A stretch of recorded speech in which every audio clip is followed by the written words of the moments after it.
예, 여러분 만나 뵙게 돼서 반갑습니다. 오늘 제가 말씀 나누고자 하는 주제는 그, 간단한 이 소개문에도 있었습니다만은, 환단고기라고 하는 책에 맨 뒤에 태백일사가 합본이 되어 있는데요. 태백일사라고 하는 책은 이제 다 아시는 것처럼 태백은 뭐 우리나라를 뜻하는 거고요. 일사는 숨겨진 역사, 뭐 이런 의미라고 알고 있습니다. 그러니까 우리나라의 숨겨진 역사를 이제 그 모아서 이렇게 다이제스트처럼 집약한 책이다라고 되어 있습니다. 근데 그 태백일사의 첫머리에 나오는 뭐 챕터라고 한다면 그게 이제 삼신오제 본기라고 있습니다. 삼신오제 본기라고 하는 그 내용하고 훈민정음하고 이게 모종에 관련이 있는가 없는가에 대해서 제가 몇 년 동안 추적하고 또 동료 연구자들하고 고민했던 내용을 좀 오늘 소개시켜 드릴까 합니다. 그러면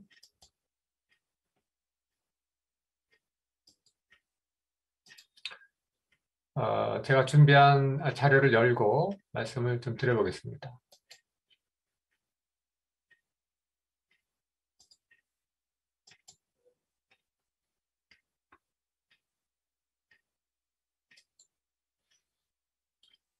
네. 그래서 뭐 이게 보통 저희 연구자들이 새로운 테마를 연구할 때 늘 퍼즐 혹은 리서치 퀘스천이 뭔지를 정확하게 디파인 해야 된다 뭐 이런 얘기를 많이 하지 않습니까? 그래서 저는 방금 말씀드린 그 의문점 내지 궁금점이 어떻게 해서 생겨나는가를 좀 자세하게 말씀을 드려야 좀 좋지 않을까 생각을 해봤습니다. 우선 금년이 2021년인데요. 제가 2008년 아마 2월 달 같은데 이 홍사문화 지역하고 하가점 하층 지역 첫 답사를 제가 복귀대 교수하고 명지대 김희연 교수님 뭐 몇 번을 같이 갔습니다. 홍사문화는 다 아실 거고 하가점 하층 문화는 광희의 홍사문화에 포함되지만은 협의의 홍사문화보다는 후대의 그 문화층입니다. 하가점은 마을 이름을 대표로 해서 한 거고요. 거기에 지층을 보니까 상층, 하층이 있는데 그 지층의 하층 지역에서 출토되는 유물들을 보고 이제 그 대략 문화권을 이렇게 찾아낸 뭐 그런 건데 뭐 우리 고조선 문화하고 상당히 친연성이 있다라고들 많은 얘기들을 하고 있는 그런 이제 문화 지역입니다. 그런데 제가 뭐 사실 제가 고고학자도 아니고 지금은 융합고고학과에 강의를 하고 있습니다. 외교사 뭐 이런 거 하고 있는데 그때는 잘 모르는 상태에서 이렇게 얼떨결에 따라갔는데 제가 상당히 충격을 많이 받았습니다. 그 여러 선생님들께서도 뭐 다녀오신 분들도 있고 내몽골 지역에 다녀오신 분들도 계시겠습니다만은 저는 그 정말 사막 같은 내몽골 지역의 지층 땅속에 그렇게 수준 높은 문화가 있을지는 상상을 못했습니다. 그런데 단지 그 정도가 아니라 그 지역은요, 내몽골 지역은 만리장성에서도 훨씬 떨어진 위치에 있기 때문에 중원의 문화하고는 전혀 무관한 그런 북방 지역이지 않습니까? 그런데 그 지역에서 발견된 문화 수준이 너무 높기 때문에 옥기라든가 이런 걸 봤을 때 그래서 환단고기를 보면은 이 환국 연방이 있었고 그다음에 배달국이 있었다. 뭐 이렇게 기록이 나오지 않습니까? 삼성기도 이렇게 나오는데 그 내용도 사실 저는 뭐 긴가민가 했습니다. 그런데 그 시기 대략 그 시기에 아, 이제 지금으로부터 5,600년 전 아닙니까? 그 시기에 에, 중국 사람들의 코를 납작하게만 해줄 만큼 아주 최고도 수준의 문화가 있었다고 하는 것을 제 눈으로 직접 보고 상당히 충격을 받았습니다.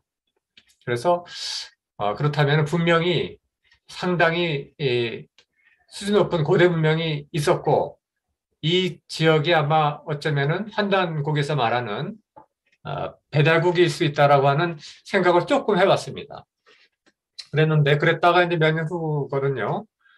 2012년 시중에 지금 이렇게 두꺼운 책으로 나와 있는 한당구 역주본을 제가 받아서 쭉 읽어봤습니다. 근데 제가 처음 한당고기를 뭐랄까 이렇게 뭐 반신반의하면서 처음 읽었던 건 1985년, 86년, 7년이었습니다. 임성국 선생이 이렇게 그 주역한 한당고기로 이름을 붙였거든요. 그 책을 들고 제가 미국에 유학할 때 들고 가서 틈틈이 읽었는데 참 이해가 안 되더라고요. 그 전반적인 내용이. 그런데 2012년에 나온 이 한당고기는 제가 공부가 부족하지만 이해하기가 너무 쉬웠습니다. 그래서 그야말로 이 역사와 철학이 융합되어 있는 그런 책을 처음으로 그 철학적 배경을 설명을 하면서 읽었기 때문에 그때부터 제가 한당고기에 대해서 좀 더 깊이 있게 관심을 갖게 됐습니다. 뭐 그런 과정에 이제 그 이듬해에 제가 이제 그 2013년인데 1년 연구년을 받아가지고 이제 고베대학에 봄에 있고 가을에는 대만 외교부 초청으로 대만 국립대학에 나가 있었습니다. 그런데 그해 3월 말씀드린 뭐냐면은 분명히 제가 제 눈으로 직접 봤던 홍사문화 지역의 그 문화하고 우리 한국 고대 문화의 어떤 연관성에 대해서 나름대로 이렇게 좀 추론을 해서 미국 학자들하고 소개를 해보고 일본의 이제 학자들하고 얘기를 해보니까 상당히 말이 된다 이렇게 얘기를 하더라고요. 예상외로. 그리고 제가 이제 그해 가을이죠. 13년 가을에 대만 대만 국립대에 가 있을 때 이 스페인 고고학자하고 만났습니다. 베로칼 박사라고 하는 사람인데 제가 밥을 먹고 그런 얘기를 했습니다.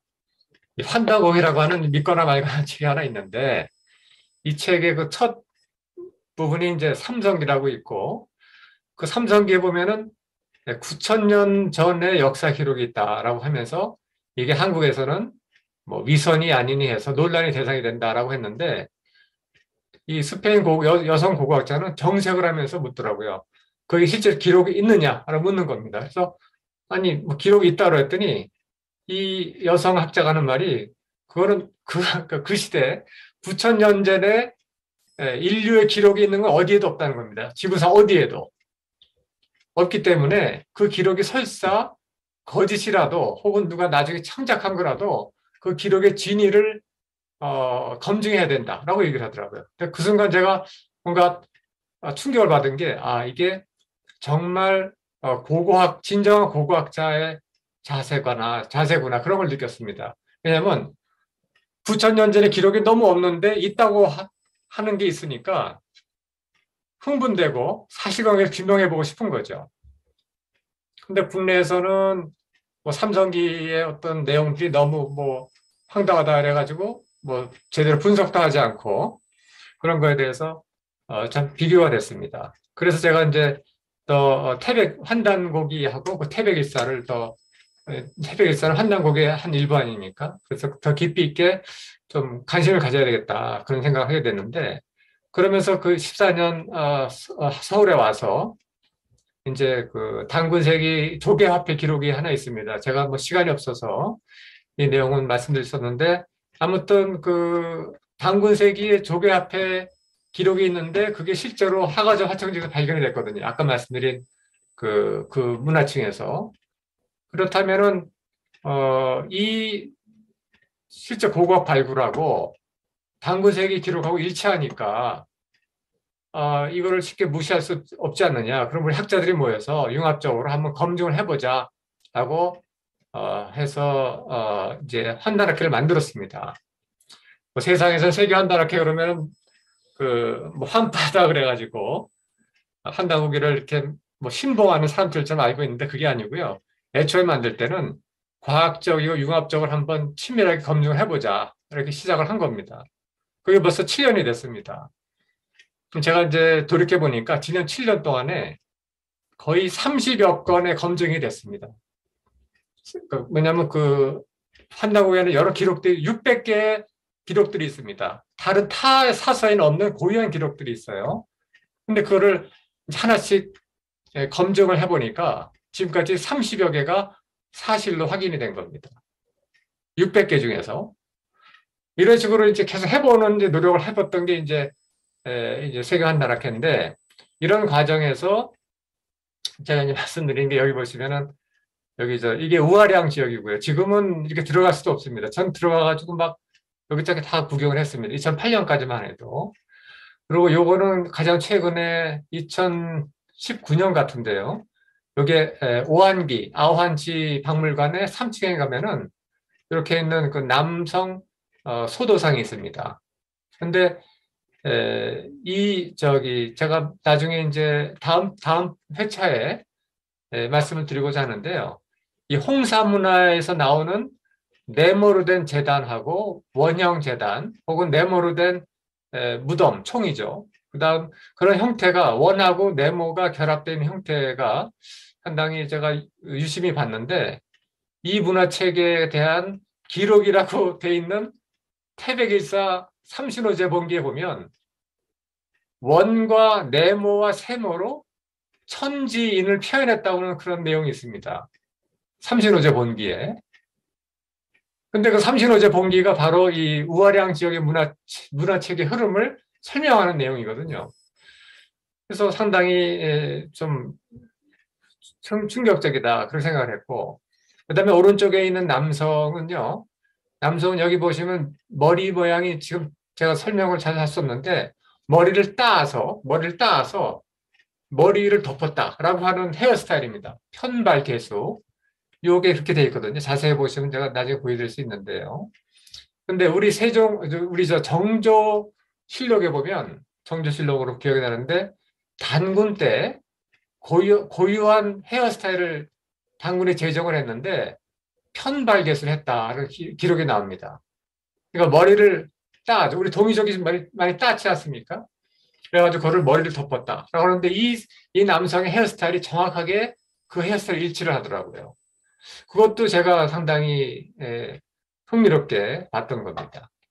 근데 더 중요한 거는 이 남성이 앉아가지고 가부좌 비슷하게 틀고 이렇게 뭔가 소리를 내고 있는데 이 소리를 내는 이 모습이 현재 고고학자들은 자연과 융화하는, 소통하는 어떤 물화일체의 경계에 가기 위한 수행의 어떤 행위다라고 얘기를 하고 있습니다. 근데 이 사람의 행동과 같은 그런 것들을 집중적으로 묘사하는 게 태백일사에 나옵니다. 우리 환단국의 태백일사. 그러니까 태백일사라고 하는 기록하고 내몽골 지역의 현지 그 고고학적인 발굴 성과하고 하나 둘씩 일치하는 게 좀 신기한 거죠. 그래서 뭐 그런 점에서 제가 더욱 이 환단국의 태백일사의 기록을 이제 진지하게 보게 되는데 제가 드리고 싶은 말씀은 이 모든 홍사문화에서의 문화 DNA 혹은 하늘과 땅과 인간의 관계를 설명하는 어떤 그 우주론, 인간론, 그리고 메타포 이런 것들이 제가 잠시 말씀드리겠습니다만 훈민정음에 아주 농밀하게 집중적으로 새겨져 있더라고 하는 것을 제가 포착을 했습니다. 그래가지고 이제 주변 학자들하고 연구를 해보니까 남 교수 그 아이디어가 그렇다고 이렇게 반응들이 와서 지금 하나 둘씩 모여가지고 지금 한 7명의 학자들이 모여가지고 연구를 하고 있습니다. 그리고 지금 하버드에 유학가 있는 친구하고 또 신민식 원장님하고도 같이 공동연구를 하고 있는데 아마 조만간에 유네스코 한국위원회에서 아마 세미나도 할 계획으로 있는데요. 자, 그게 제가 배경 말씀 좀 드린 거고요. 그래서 훈민정음과 태백일사 전혀 관계가 없을 것 같은 이 두 가지 문헌이 서로 연관관계가 있을 수 있다고 제가 당돌하게 생각하게 된 그 배경이 또 무엇일까를 잠깐 좀 말씀을 드려야 될 것 같은데요. 그래서 그와 같은 배경에서 이제 제가 훈민정음, 태백일사는 좀 더 진지하게 보게 됐고, 그런데 그게 진지하게 보게 된 태백일사하고 도대체 훈민정음 무슨 관계냐? 남교수 당신은 왜 그걸 자꾸 엮으려고 하느냐라고 하면 의문을 가지실 것 같아요. 지금 같이 계신 선생님들께서. 근데 제가 이제 2015년에 우연히 이제 학생들 데리고 국회를 갔다가 훈민정음 해례본 이걸 봤습니다. 지금 보이시는지 제가 이 사진을 보이실지 모르겠는데요. 이 훈민정음 해례본을 뭐 그냥 우연히 하나 주석이 샀죠. 사서 쭉 읽어보는데 제가 대만 국립대학에서 밤에 탐독을 했죠. 그 베로칼 박사의 얘기에 충격을 받고 탐독을 해서 10번을 통으로 읽었습니다. 영어를 10번을 통으로 읽었을 때 제 머릿속에 남았던 어떤 우주론 체계, 삼신과 오제가 이제 우주를 구성한다. 그 우주론 체계가 훈민정음의 해례본에 아주 밀도 있게 농밀하게 반영이 돼 있다고 하는 그런 걸 제가 좀 발견해서 그래서 좀 이제 동료 학자들하고 얘기를 했더니 이미 그 김승권 선생이라든가 선행 연구들이 다 있더라고요. 물론 있는데 불행하게도 한단국이 태백일사하고 연결해서 한 연구는 없더라고요. 거의 비슷한 연구를 했는데 그리고 제가 미리 좀 말씀드려보면은 훈민정음의 해례본의 진정한 가치를 알기 위해서는 어쩌면 이 태백일사라고 하는 책을 깊이 연구해야 되지 않을까라고 하는 나름대로의 한번 생각을 하게 됐습니다. 자, 그러면 그게 도대체 무슨 얘기인지 이제 좀 말씀을 드려보겠는데요. 제가 말씀드린 이와 같은 좀 당돌하고 그러한 그 가설군을 이게 말이 되는 걸까? 저 스스로 이제 좀 의심스럽긴 했죠. 그렇기 때문에 서울, 뭐 광주, 부산 여기저기서 이제 그 학자들 모셔놓고 이렇게 오늘 제가 드릴 말씀을 쭉 이제 테이블에 던져놓고 설명을 드려봤어요. 그랬더니 처음에는 황당한 얘기를 하는구나, 저 사람이. 그러더니 끝날 때쯤에 돼가지고는 말이 된다를 얘기를 하시더라고요. 말이 되는 것 같다.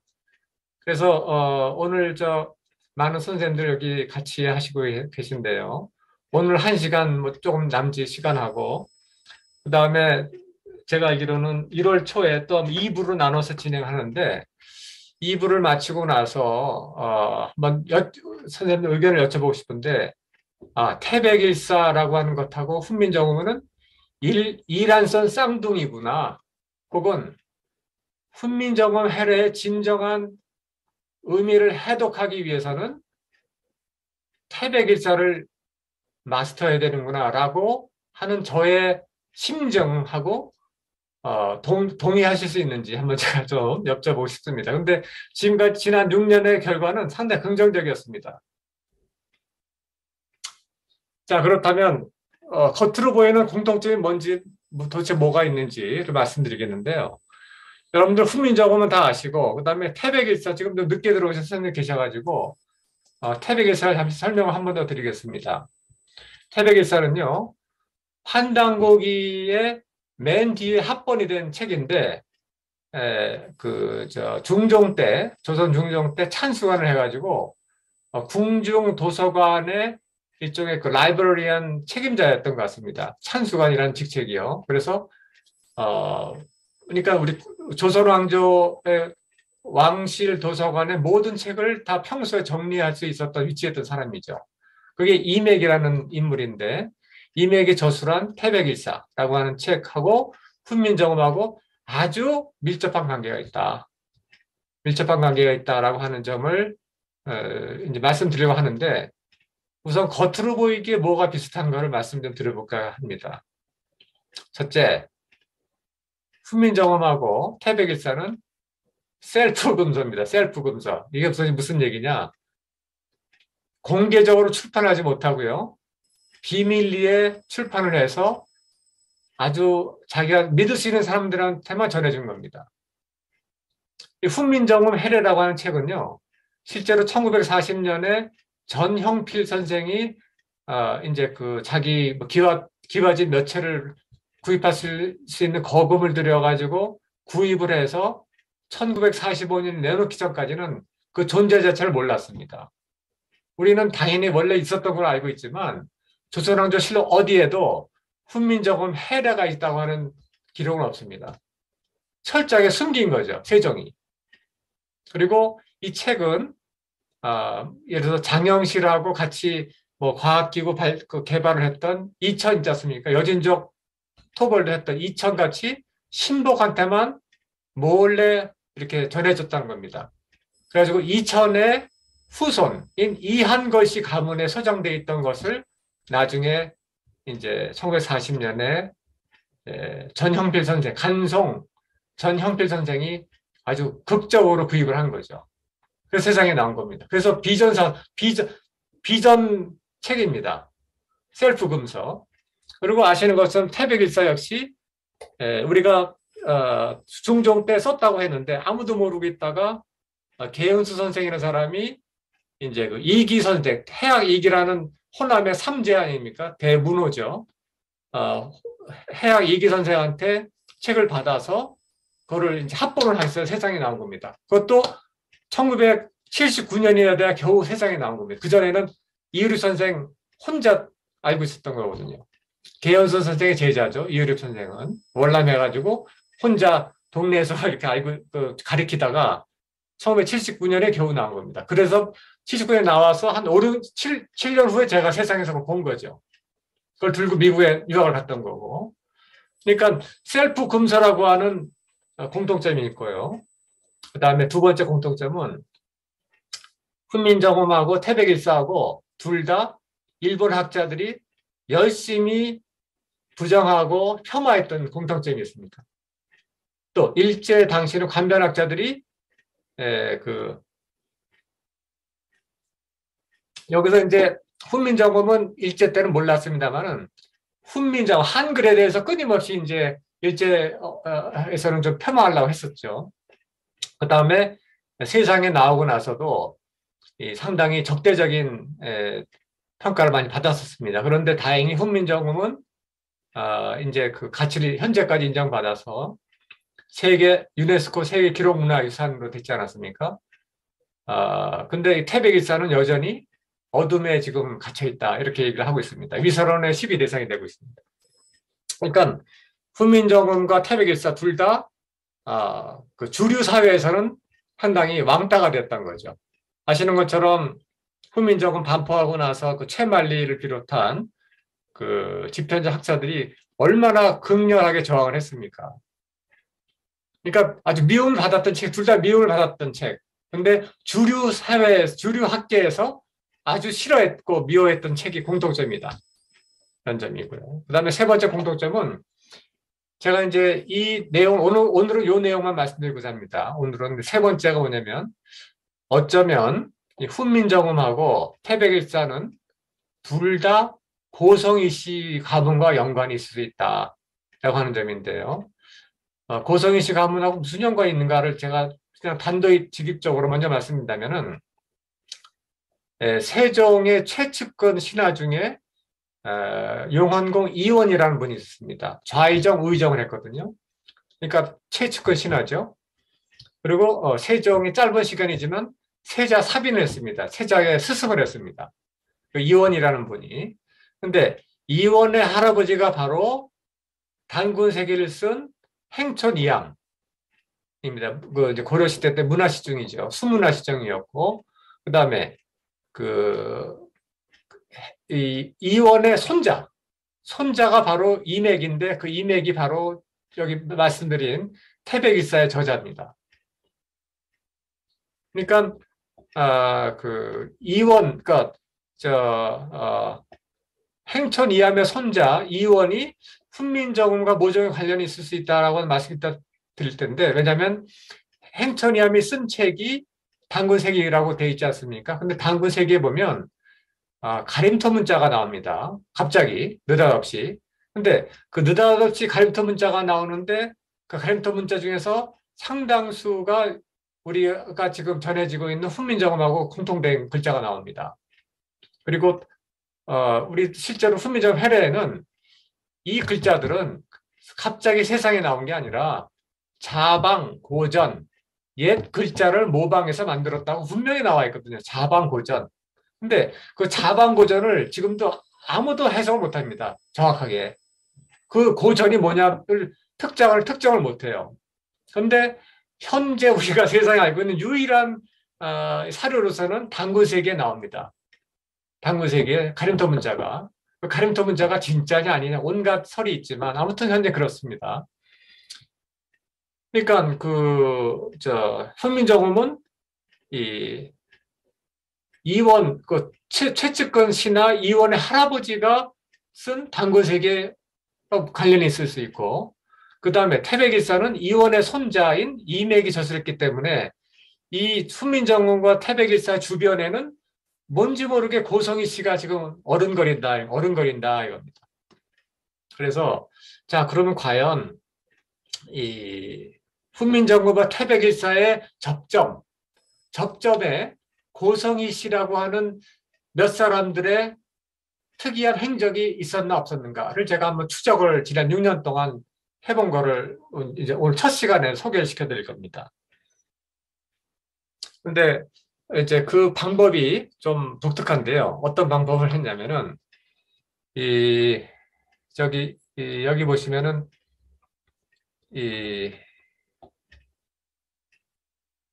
새로 공유가 될지 모르겠지만은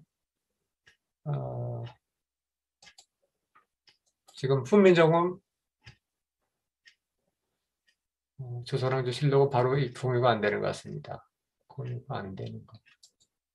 공유가 안 되는 거. 공유가 안 되는 건가? 다시 해보겠습니다.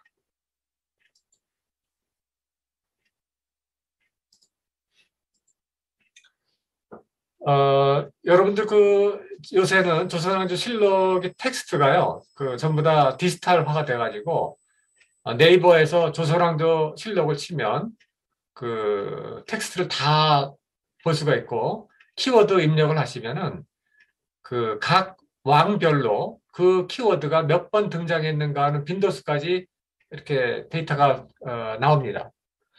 그래서 그걸 가지고 제가 뭘 해봤냐면, 지금 여기 표에 보시면은 여기 태조가 있고요. 맨 순종에 나오지 않습니까? 그러면 이 27명의 왕들 사이에서 조선왕조 실록에 보면 특정 키워드를 입력했을 때 빈도수가 이렇게 변량이 따로 나오지 않겠습니까? 각각 다르게 나오지 않겠습니까? 그걸 조사를 해본 겁니다. 그랬더니 소격전과 태일의 키워드 빈도수가 이렇게 파란색은 소격전, 태일은 빨간색. 그런데 소격전은 북극성인 태일성하고 북두칠성인 칠성에게 제사를 지내는 게 소격전이라고 하는 이제 뭐랄까요, 관청 비슷한 게 있었습니다.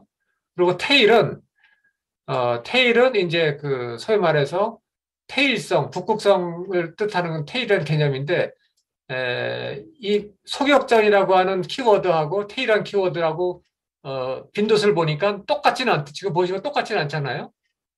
그렇죠? 빈도수가 똑같지는 않은데, 이 빈도수 변량의 차이가, 만일 이게 소격전이 많이 나오는 횟수하고 빈도수하고 태일이 많이 나오는 빈도수가, 왕별로 이게 의미 있게 변량이 변화한다면, 그렇다면 이 두 개의 키워드를 가지고 이 두 개의 두 키워드가 관련 상관관계가 있는가를 한번 우리 조사해 볼 수가 있는데, 통계학에서 아주 생기초죠. 상관계수는 이제 마이너스 1보다 크거나 1보다 작게 되는데, 이 범위 내에서 계산했을 때 소격전과 테일의 기록 빈도수의 상관계수가 대략 0.83으로 나오더라고요. 그렇다면 아주 상관관계가 높은 거죠. 그게 뭐냐면 그림으로 보기에는 이게 소격전과 테일이 왕별로 들쭉날쭉해 보이지만 전체로 보면 이게 상당히 유의미한, 통계적 유의미한 상관관계가 있다는 얘기입니다. 그 말은 다시 말하면 소격전이라고 하는 게 나오면은 그와 상당히 개념적으로 연결되는 테일도 같이 나온다면, 그렇다면 왕별로 별량이 변화하는 것이 소위 말해서 그 왕 때의 이 개념이 상당히 관심의 대상이 됐다고 하는 것을 반증하는 것일 수 있다라고 우리가 생각해 볼 수 있지 않는가 이런 겁니다. 제가 설명을 잘 드리고 있는 건지 모르겠는데요. 그래서 참고로 그게 어쩌면 재임 기간이 길면 더 많이 나오지 않겠냐라고 생각할 수 있기 때문에 재임 기간의 별량과 봤더니 별로 관계가 없다는 겁니다. 그래서 제가 드리고 싶은 말씀은 뭐냐면 이게 겉으로 보기에는 들쭉날쭉해 보이지만은 상관계에서 조사를 해봤더니 논리적으로 이 두 개가 이제 같이 가는 코베레이션 한다 한다면 이 말은 이 특정한 키워드가 의미 있는 변화를 하는 것이다라고 우리가 해석할 수 있지 않느냐라고 하는 말씀을 제가 드리는 건데 뭐 간단한 얘기를 제가 너무 복잡하게 말씀드려서 죄송합니다. 그래서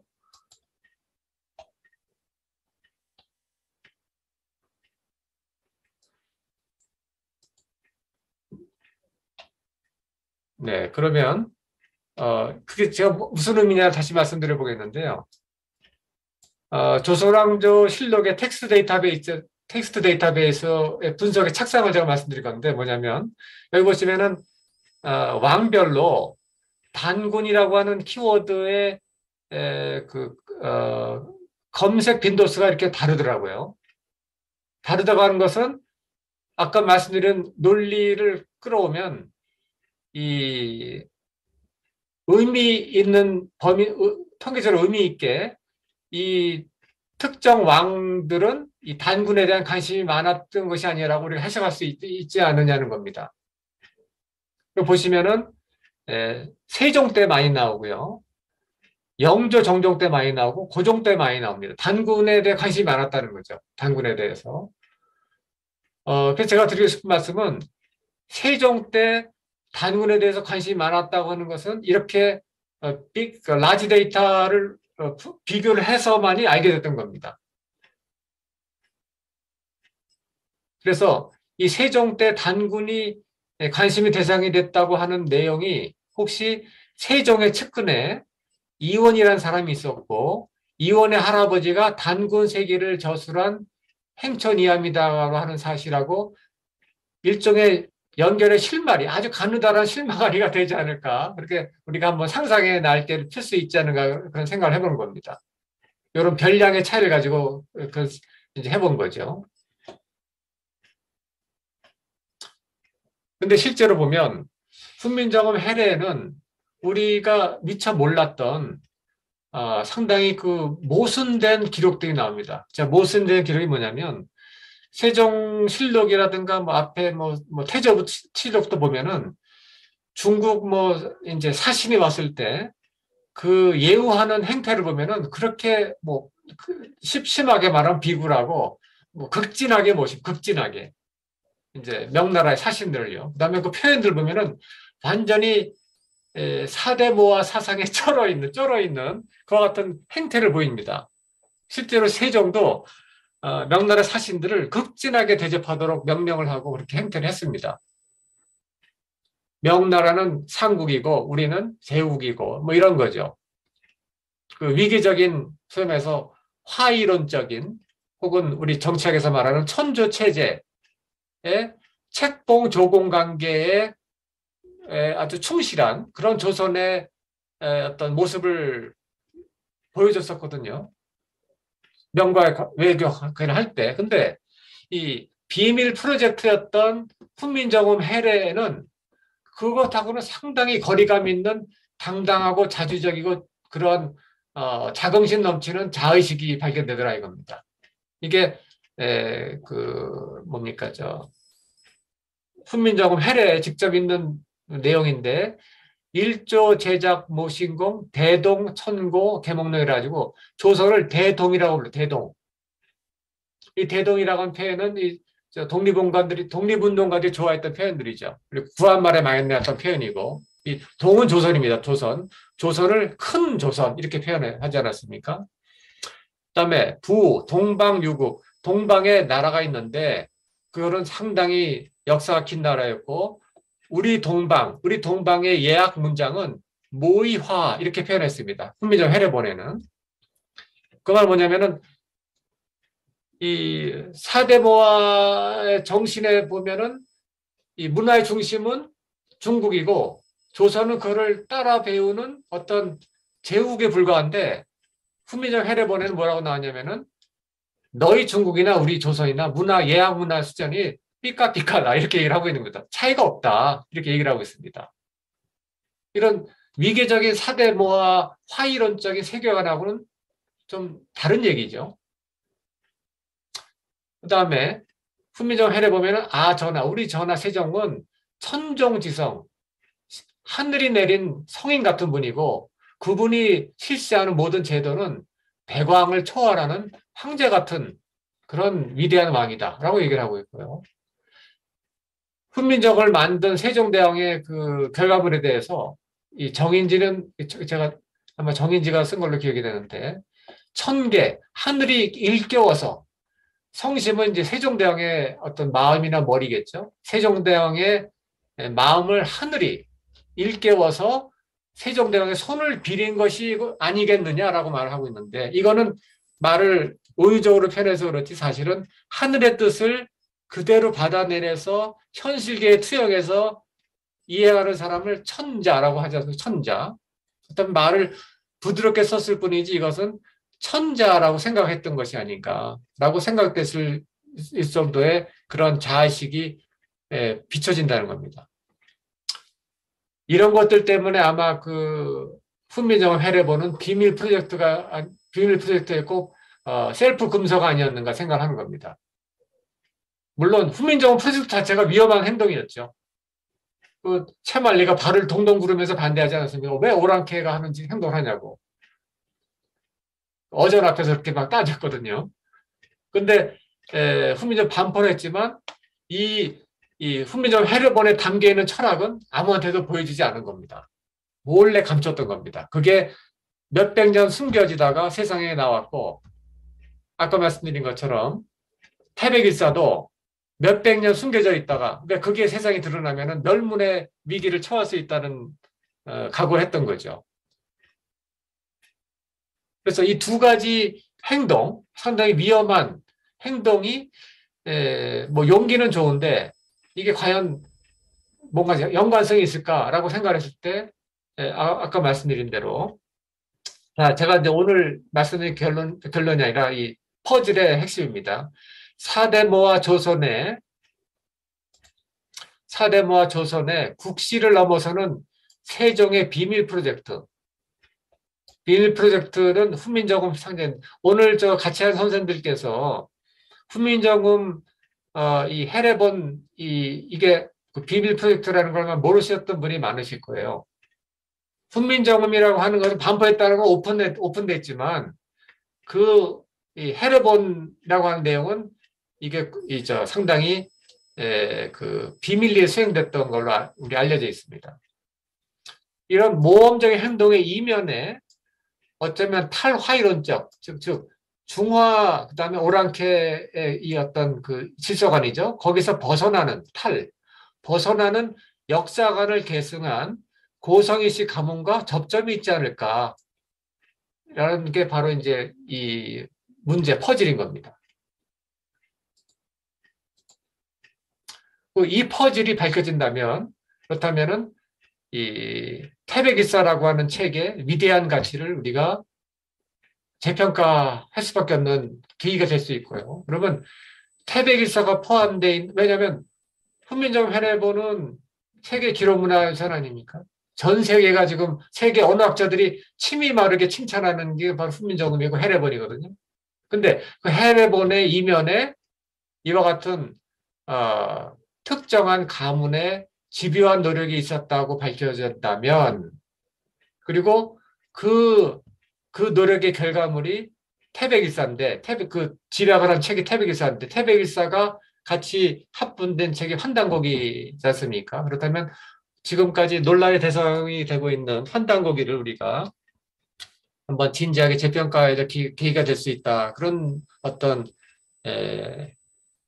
뭐랄까 사이드 이펙트랄까요? 임플리케이션도 있다. 이런 말씀을 제가 드려봅니다. 그럼 제가 아주 긴 시간 동안 그 백그라운드 설명을 드렸고요. 이제 대략 한 35분 거쳐가지고 나머지 뒷부분, 그러니까 전체 4분의 1 말씀드렸습니다. 그 백그라운드. 그 다음에 4분의 1은 이제 제가 어떻게 추적을 했는가를 말씀드릴 거고, 다음 1월 초에는 나머지 그 퍼즐을 완전히 풀어보는 그 시간을 가질 겁니다. 그래서 이 4단계에서 두 번째 단계인데요. 자, 추적의 단서, 세조의 고대 사서 수서령을 가지고 제가 추적을 시작했다는 걸 말씀드려 보겠습니다. 선생님들 다 누구나 아까 말씀드린 대로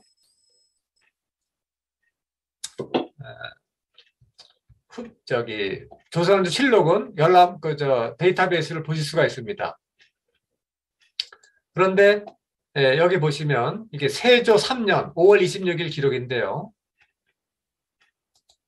여기 보시면은 팔도 관찰사, 고조선 비기, 대변설, 조대기, 주남일사, 실기, 지공기, 그다음에 여기 나옵니다. 바로 표훈 내지 표훈, 그죠? 표훈, 여기 표훈이 나오죠. 그다음에 삼성밀기, 그다음에 아남노와 원동 중에 삼성기. 제가 이제 스페인 고고학자 베로칼한테 얘기했던 이 삼성기가 여기 나옵니다. 전 역사학자가 아닌데요. 우리 사학계에 대해서 좀 의문을 갖고 있는 게, 세계 기록 문화유산인 죄송합니다.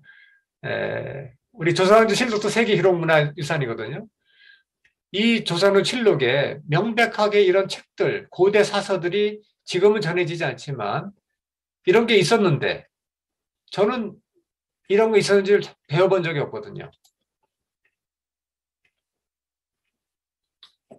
이 대목에 잠깐 좀 말씀을 더 추가로 드리고 싶은 게 있는데요.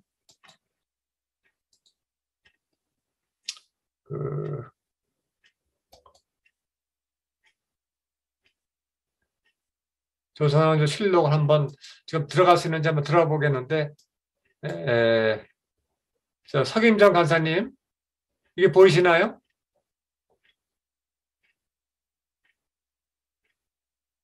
조선왕조 실록이 보이십니까?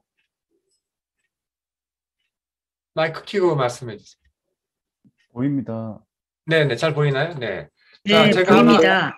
네. 단궁곡이라고 하는 검색어로 입력을 해서 검색을 해보겠습니다. 그러면 이게 단궁곡이라고 하는 게 나오는데요. 여기 보면은 이게 그 세종실록의 한 이제 부분인데 평양부를 설명하면서 나오는데, 여기 보시면은 자, 뭐가 나오냐면요. 단궁곡이라는 책의 얘기 나오고 있죠. 여러분들 그 역사책에서 단군곡이라고 하는 책이 있었다는 기록을 배워본 적 있으십니까? 저는 배워본 적이 없거든요. 근데 세종실록에 명확하게 단군곡이라는 책이 있다고 돼 있습니다. 근데 이걸 왜 안 가르치는지 모르겠어요. 그 정도가 아니라 여기 보시면은 이 조선은 조선, 신라, 고려, 남부국조 등 여러 나라들이 합한 나라였다라고 구체적인 내용이 나오고, 그 다음에 여기 보면은 부루태자라고 하는 기록도 있고, 우리가 삼국 유사에 없는 기록들이 많이 나옵니다. 여기저기. 많은 내용들, 새로운 내용들이 있어요. 이 내용들은, 단군세기에 공통되는 내용들이 많이 나옵니다. 근데 이런 내용들이 분명히 세계 기록문화유산인 조선왕 칠록에 나오는데 왜 우리는 배워본 적이 없는가 제가 상당히 좀 의문스럽습니다. 자, 아무튼 이렇게 생전 들어보지도 못했던 단공옥이라고 하는 우리 단군에 관련된 독립된 책이 있었다고 하는 것들이 나옵니다만은 이것뿐만이 아니라 아까 제가 말씀드린 대로요. 이렇게 여러 가지 역사책들이 실제 존재했다라고 하는 거 아닙니까? 그 중에서 제가 미리 말씀드리면은 여기 보시는 표훈이라는 책이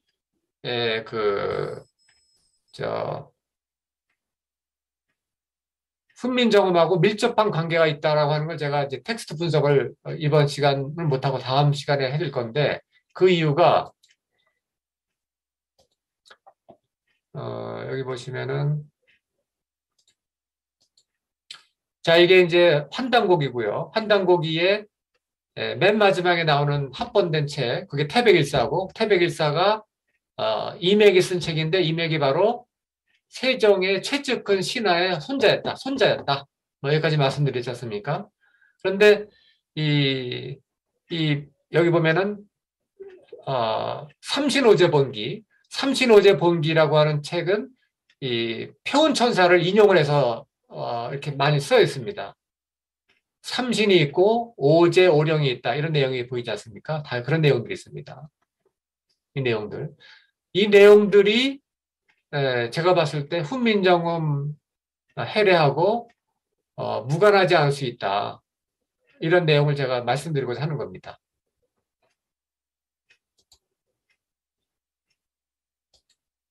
그러면 다시 들어가겠습니다. 자, 그러면 제가 이제 세조 때 수서령이라고 하는 거에서 제가 입구를 삼아가지고 아까 말씀드린 대로 제 리서치 퍼즐 훈민정음과 태백일사가 모종의 관계가 있지 않은가를 한번 검사가 혹은 수사관이 수사해 보듯이 찾아 들어간 겁니다. 근데 여기 보시면 조선왕조실록 세조 3년에 보면 이게 나오죠. 이런 책들이 쭉 나오는데 바로 이런 책들이 재미있게도 한단고기 마지막에 나오는 태백일사에 집중적으로 각줄을 달아서 혹은 이제 줄을 달아서 인용하고 있는 책들이 바로 이 책들입니다. 대변설과 조대기, 표운, 삼성리 이런 것들입니다. 이런 것들이 지금은 아무도 이거를 볼 수가 없죠. 왜? 사라졌으니까. 그런데 이 내용들을 핵심만 다이제스트처럼 모아가지고 책을 써놓은 게 바로 세종의 측근 이원의 손자 이맥이 쓴 태백일사라는 겁니다.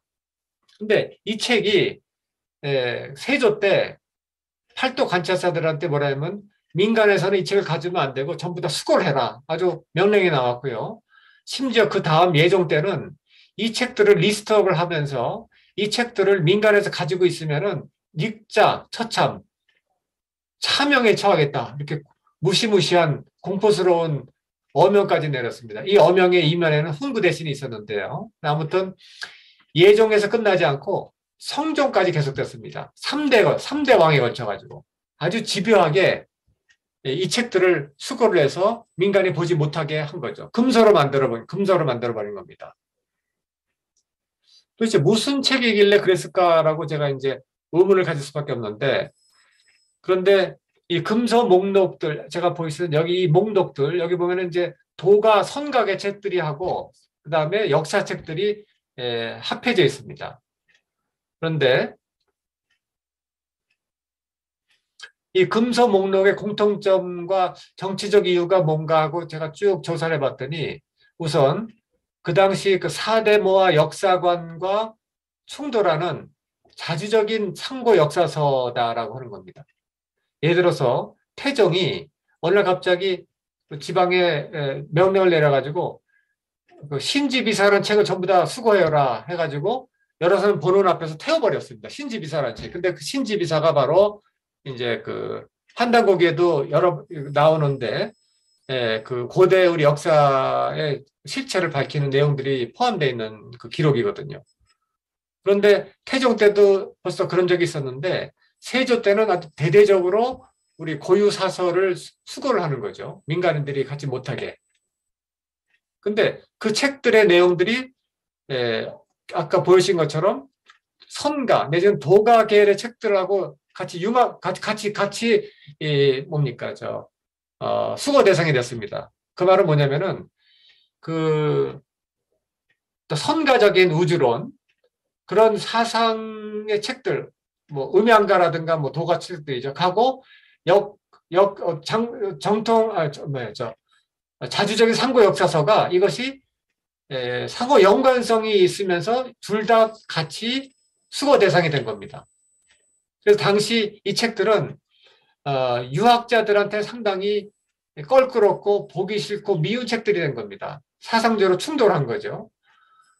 그런데 제가 길게 설명 말씀드릴 수 없는데 간단히만 말씀드리면은 왜 갑자기 세조 때 이 소동을 벌였느냐라고 했을 때 앞뒤를 조사를 해보니까 그 단종의 폐위하고 사유신 처형이라고 하는 그 당시 충격적인 정치 사건하고 관련이 있다라고 제가 보고 있습니다. 그게 뭐냐면 세조가 이제 그 단종을 폐위하고 사유신 처형하면서 정통성의 위기를 겪지 않았습니까? 그래서 세조도 사실은 훈민정음 창제 과정에 깊이 관련됐던 사람이고 한데 훈구 대신들이 아까 말씀드린 대로 훈민정음은 이 사대모와 유학자들이 보기에는 아주 부담스럽고 껄끄러운 그런 책이고 어떤 아주 그 오랑캐 문자라고 비판하지 않았습니까? 그런데 훈민정음을 핑계로 한 것이 아니라 훈민정음의 사상적인 어떤 배경이 됐던 그 역사서와 철학서를 이 민가에서 추출해서 모아서 이거를 조선의 어떤 사상에서 지워버리고 싶어서 하지 않았는가. 즉 사대모하로 경도되는 그와 같은 이제 그 세조 때 그 과정에서 이 사대모하고 상당히 갈등을 빚고 대척점에 있었던 선각의 철학과 역사서들이 불행한 길을 걷지 않았는가 이런 생각을 해본 겁니다. 제가 좀 복잡한데요. 정치적인 백그라운드에서는 제가 길게 말씀드릴 수는 없고 나중에 질문하시면 답변을 드리고 일단은 그런 배경이 있지 않았을까 추정을 해본 거고요. 그랬을 때 방금 말씀드린 세조 때 우리가 지금 너무너무 궁금한 그 사서들 지금 있었다면 아주 우리 고대사가 쫙 정말 그 비밀이 다 펼쳐졌을 그 상고 사서들이 지금 사라지고 없어졌는데 그거를 극적으로 비밀리에 정리한 책이 하나 있다는 겁니다. 누가 했느냐? 이맥이 했다는 겁니다. 이맥이 누구냐? 바로 세종의 최측근 이원의 손자였습니다. 손자. 이맥이. 그 이맥이 태백일사를 썼는데요. 그 태백일사가 바로 우리 환단고기 윤덕회에서 공부하는 환단고기의 맨 뒤에 나오는 그 챕터라고 할까요? 그 합본된 책입니다. 근데 이 태백일사를 이제 이맥이 저술을 했는데 이 이맥이 바로 또 공교롭게도 단군세기에 쓴 행천이함의 현손자, 고손자였다는 거죠. 그러니까 둘 다 고성이씨 문중이었고 고성이씨 문중이 여기 깊숙이 여기 인발부되어 있다는 겁니다. 깊숙이 관여하고 있다는 겁니다. 이 비밀 프로젝트에. 그래서 그러면 다시 제가 고성이씨 문중이 과연 그런 독특한 문중이었는가를 한번 제가 말씀을 드려보겠습니다. 그 내용을 어디서 찾았느냐? 뭡니까? 조선왕조 실록에서 제가 찾아봤습니다. 우리가 조선 그러면 유학의 나라이기 때문에 이 도교적인 혹은 선가적인 문화는 전혀 없었다고 생각하기 쉬운데요. 조선 초기까지만 해도 살아 있었습니다. 최소한 중종 때까지는 상당히 살아 있었습니다. 왕실에서 정식으로 제사를 지내고 그랬습니다. 여기 보시면은 태조 때, 여기 나오지 않습니까? 태조 때 태일전하고 소격전을 합했다고 나옵니다. 소격전이 바로 뭐냐면은 이제 북극성 태일성하고 북두칠성에 제사 지내는, 국가에서 제사 지내는 곳이죠. 이건 상당히 도가적인 문화, 선가적인 문화입니다. 우리 전통 문화에서도요, 태일성과 북극성 기운을 받아내려서 인간이 광명한 인간으로 깨우친다. 그런 내용이 나옵니다. 그리고 환단고기에도 그와 같은 우리 고유의 어떤 인간의 어떤 깨달음의 과정이 여러 군데 나오거든요. 태종 때는 북두칠성에 제사를 지내고, 그다음에 세종 때도 태일성에 제사를 지내고요. 그다음에 세종 때 태일시에 제사를 지냈다고 나오죠. 그다음에 세종 2년에는 북두칠성에 제사를 지내고, 심지어 왕이 술라도 먹지 않고 잠도 안 자고 정성을 다해서 기도했다라고 하는 내용이 나옵니다. 이게 유학자의 나라에서는 상당히 어울리지 않는, 아주 어떻게 말하면 이단적인 행동이죠. 선가 도가적인 행동이니까. 그리고 더욱 문제는 뭐냐면 이와 같은 행동이 중국을 중심으로 한 사대모와 질서하고는 정면 충돌하는 겁니다. 과연 그런가 보겠습니다. 좀 미리 좀 보여드리면은, 여기 보시면은 중종 때 그 소격전 대논쟁이 벌어졌는데, 유림들이죠. 그 당시 이제 사대모와 유림들이 무슨 얘기를 하냐면은, 지금의 소격서가 바로 이제 그 태일성하고 북극성하고 북두칠성에 제사 지내고 하는 것인데, 이것은 성신에게 제사 드리는 것이로 천자라야만이 하늘에 제사를 드리고 제후는 산천에만 제사 드리는 겁니다. 그러므로 조선이 제국인데 하늘에 제사 드리는 것은 합당하지 않으므로 없애야겠습니다 하고 계속 상소를 올리는 겁니다. 유림들이. 하늘에 제사 지내는 거는 천자고 명나라만 할 수 있는 건데 건방지게 왜 제국가인 조선이 이 제사를 지내려고 해서 문제를 일으킵니까? 막 따지는 겁니다. 신하들이. 이런 내용이 나오죠. 그게 뭐냐면은 조선 초까지만 해도 하늘에 천재 지내는 문화가 살아 있었다는 거죠. 그리고 그 천재 문화가 가장 농밀하게 자세하게 기록되어 있는 것이 태백일사입니다. 태백일사. 아주 철학적인 깊이 있게 설명하고 있거든요. 자, 아까 말씀드린 대로 조선왕 실록의 핵심어 중에서 소격전과 태일, 북극성, 북두칠성 이런 개념은 환단사서의 핵심어이기도 합니다. 환단곡의 핵심어입니다. 실록에서 나타나는 이 소격전과 태일. 근데 이 빈도수를 조사해 보면 태종, 세종, 중종 때 관심이 많고요. 그 다음에는 거의 별로 없어집니다. 여기 보이시죠? 세종 때 71번, 중종 때는 무려 203번.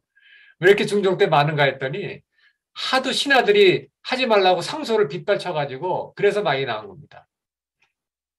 태일도 그렇고요. 그러니까 이게 조선 초기만 해도 우리가 환단고기에 나오는 환단고기에 나오는 천지인 철학 그대로 어떤 왕실에서 제사 지내고 그와 같은 문화 체계가 있었다는 걸 알 수가 있습니다.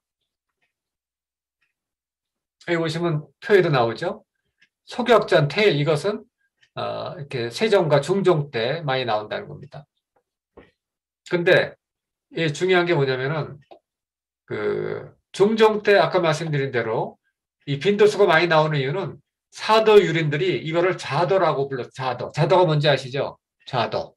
이단이라고 하는 이단.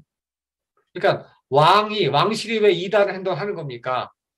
마치 요새 환단고기를 주류사학계에서 이렇게 이단시하고 불온시하는 거하고 비슷한 거죠.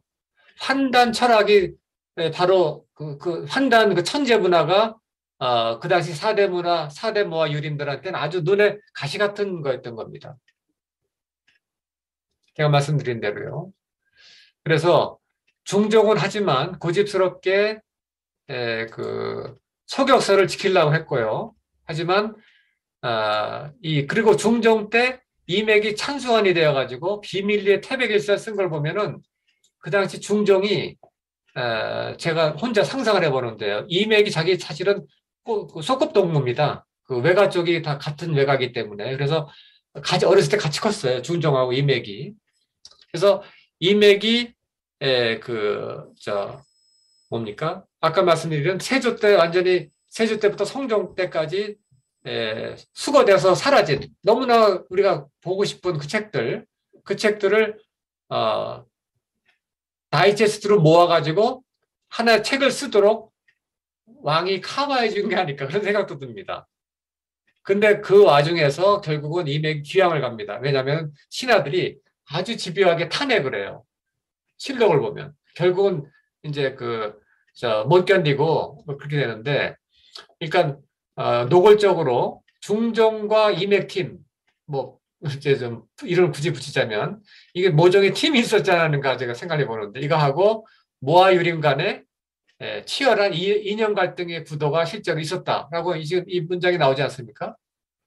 이게 203번 아까 말씀드린 것처럼 한두 번이 아니라 이런 내용들이 아주 집요하게 여기 보시면 203번이 나올 정도로 모든 게 소격서 논쟁은 아닙니다만은 시끄러웠다, 아주 시끄러웠다라고 하는 걸 알 수가 있는 겁니다.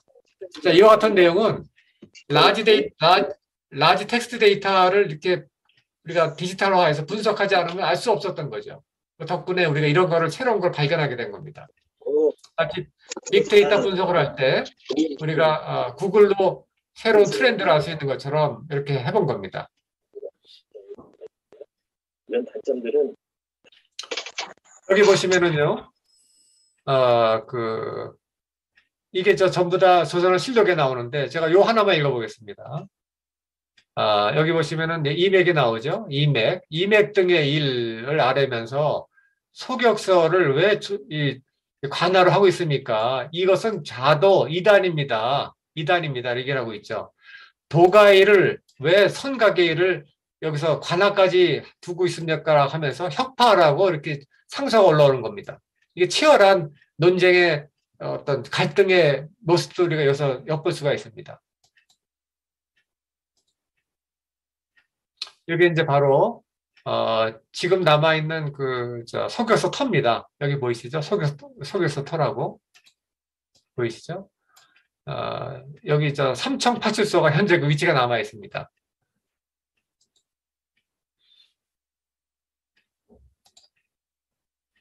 자, 그러면 이제 오늘 제가 말씀드릴 거에 이제 결론에 가까이 가고 있는데요. 자, 그렇다면 중종 때 중종이 비호를 해서 이맥이 태백일서를 썼다고 그러는데 그 태백일서에 도대체 뭐가 있느냐라고 한다면 지금 판단곡에 보시면은 이런 책들이 나옵니다. 여기 보이시죠? 근데 제가 주목한 건 바로 여기서 이제 삼신오제 본기인데, 자, 여기서 저기 삼신오제 본기 보시면은 여기 태백일사 목록이 나오죠. 이 책들이 있는데 그 태백일사가 여기 보십시오. 삼신오제 본기가 있고 한국본기, 신시본기 이게 쭉 나오지 않습니까? 여기까지 이 책들이 있는데 이 책들이 아까 제가 말씀드린 그 세조 때 수거량의 대상이 된 책들이 있지 않습니까? 우리 고유 사서들, 선각의 사서들, 그것들이 몇 번 인용되고 있는가를 조사해 본 겁니다. 조대기가 이렇게 나오고요. 그다음에 대변경, 삼성밀기, 표운천사. 그런데 표운천사가 삼신오제 본기에 집중적으로 많이 나옵니다. 표운천사가. 그런데 아까 말씀드린 대로 이 표운천사라고 하는 역사책을 인용한 삼신오제 본기가 훈민정음의 어떤 철학하고 밀접한 관련이 있을 수 있다. 그래서 표운천사만 아주 더욱 밉보여가지고 3대에 걸쳐가지고 집요하게 이게 수거 대상이 또 됩니다.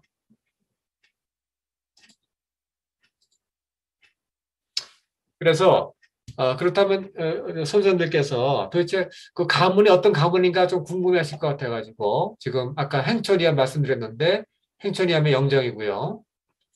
이게 가계도입니다. 여기 보시면 행촌이암이 여기 나오죠. 행촌이암의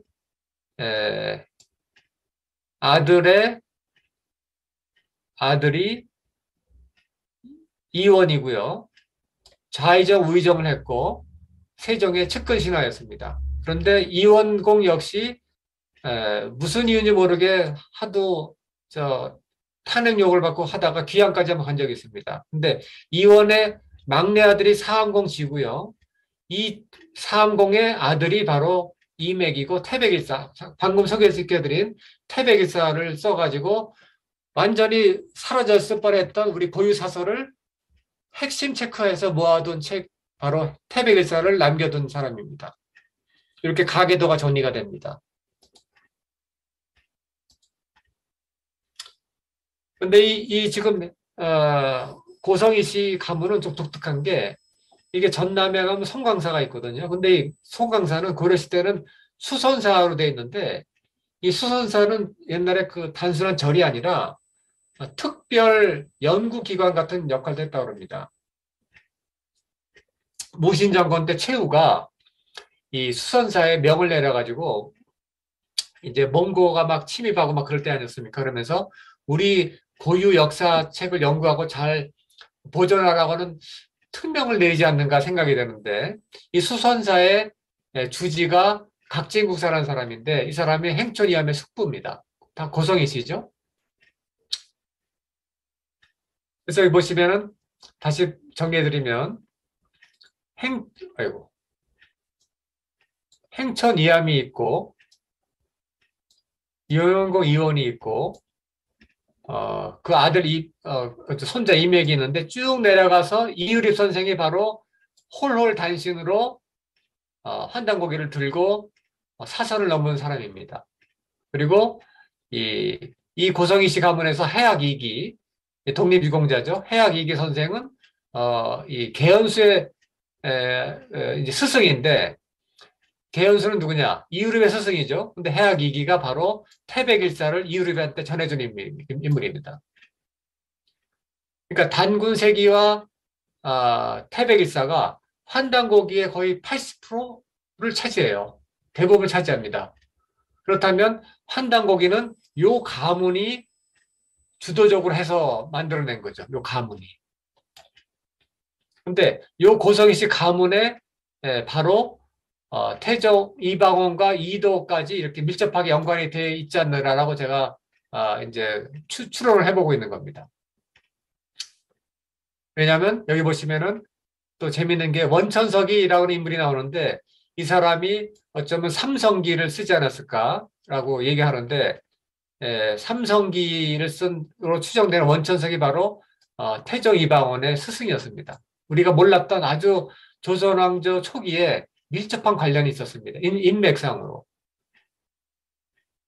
근데 이 가문과 이 가문이 만나서 나온 게 두 가지가 있는데 하나가 훈민정음이고 또 하나는 태백일사가 아닌가라고 제가 말씀드리는 겁니다. 일란성 쌍생아 혹은 이란성 쌍생하는 거죠. 그래서 훈민정음의 철학과 태백일사의 철학이 같은 거 아니냐라고 제가 생각해 보는 겁니다. 이렇게 말씀드리면 도대체 남 교수는 뭘 그렇게 확실하고 얘기하는지 알아고 하실 것 같은데요. 제가 이제 다음 시간에 얼마큼 어떻게 관계가 같은가를 좀 말씀드릴 겁니다. 오늘은 지금 상당히 복잡해 보이지만 이 백그라운드 스토리를 제가 하나씩 둘씩 짚어가면서 말씀드리는 중입니다.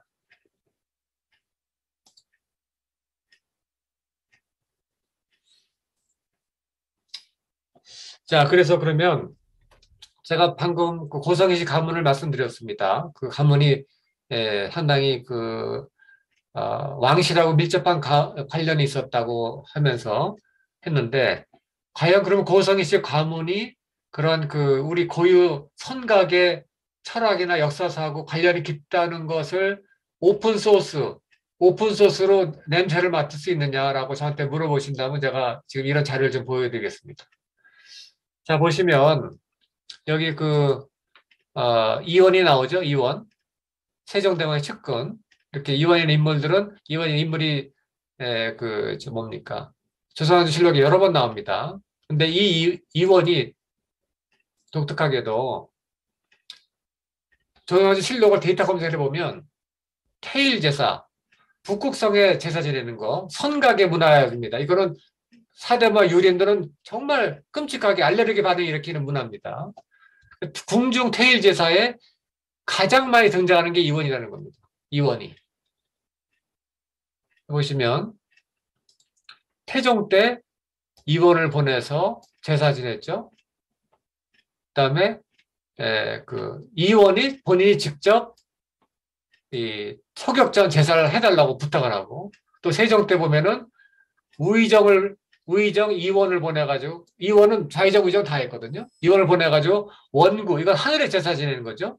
원구다는 있지 않습니까? 그래서 비를 빌게 했고, 비를 오게 기우제를 지냈고, 세종 때 좌의정 이원, 그때는요 좌의정이 우의정보다 높은 거였습니다. 좌의정 이원을 또 기도드리게 했다. 그다음에 좌의정 이원이 아주 적극적으로 이 소격전 제사를 옹호하는 내용이 또 나옵니다. 이렇게. 근데 여러 인물 중에 가장 많이 나오는 게 이원이라는 인물이 나옵니다. 그렇다면 이원이 이 뭡니까? 선각의 천재 문화를 상당히 옹호하는 인물이었다라고 우리가 알 수가 있죠. 사대모와 유림하고는 정반대 입장, 혹은 아주 거꾸로운 그런 문화를 옹호하고 왕실 주변에서 그런 거를 많이 했던 인물이라는 겁니다.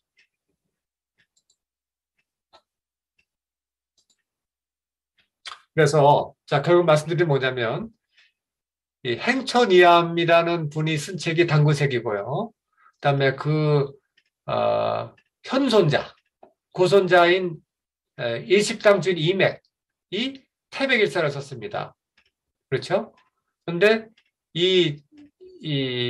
요 사이에 이제 이원이라는 인물이 있는데, 이원이 세종하고 측근 관계가 있었고, 세종 때 훈민정음이 나왔는데, 아까 말씀드린 대로 훈민정음과 태백일사는 셀프 금서였고, 그 당시 주류 학계에서 아주 불편한 존재였고, 그 다음에 제가 이제 다음 시간에 말씀드릴 건데, 훈민정음과 태백일사에는 우주론이, 공통된 우주론이 있더라. 천지인 삼재. 이 천지인 삼재는 이게 우리 공통된, 우리 고유의 사상이라고 할 수 있지만, 제가 왜 고유의 측면이 있는가를 말씀드렸는데, 삼재, 그 다음에 오행.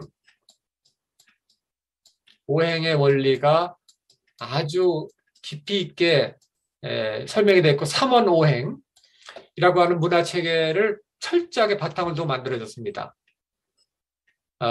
근데 우리 정경희 교수라는 분이 있는데요. 제가 모두에 말씀드린 홍사문화 유적 있지 않습니까? 그 문화 체계를 다 조사를 하고, 삼원 오행 사상, 우리 백두산족의 삼원 오행 사상을 책을 이렇게 두껍게 쓴 데 있습니다. 서울대 국사학과 졸업한 박사인데, 그 분야는 국내에서 권위자죠.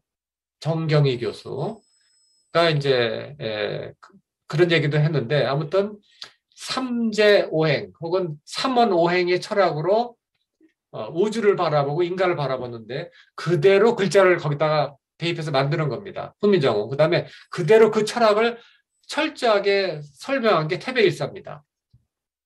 그다음에 이와 같은 연관관계 속에서 이 두 가지 책이 공통의 백그라운드를 갖고 있지는 않은가라고 심증을 가져본 겁니다. 오늘은 심증만 가졌다는 걸 말씀드려보고, 다음 주에는 이게 얼마만큼 타당한가를 제가 이제 설명을 드리고자 합니다. 자, 그러면 시간이 다 됐고요. 이제 다음 주부터는 이렇게 이제 내용에 들어갈 겁니다. 실제로 텍스트를 넣고.